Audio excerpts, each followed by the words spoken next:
जहालत की हद देखें। अभी ये जो इन्होंने प्रेसिडेंशियल अवार्ड्स वगैरह दिए थे उसमें किसी एक्ट्रेस को इन्होंने जी टीवी के कोई जी वेब के पता नहीं क्या इनकी कोई ऑनलाइन टीवी है उनका इंडिया वालों का, उसके अंदर परफॉर्मेंस की वजह से नेशनल अवार्ड दिया है।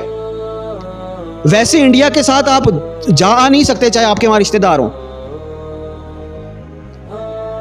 वैसे इंडिया के साथ आपका राब्ता नहीं हो सकता।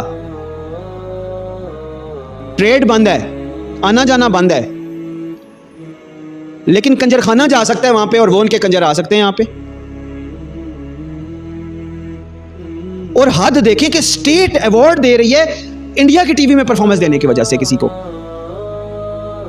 और अब उसका उसी के फिर वो खिलाए हुए गुल देख लें कि उसी टीवी पर उसी वेब चैनल के ऊपर ये एलजीबीटी वाला आ गया, और इंडिया वाले जो मर्जी करते हैं पाकिस्तान के एक्ट्रेसेस जाके ये परफॉर्मेंस दे रहे हैं और रिकॉर्ड यहां कर रहे हैं, पब्लिश वहां हो रहा है।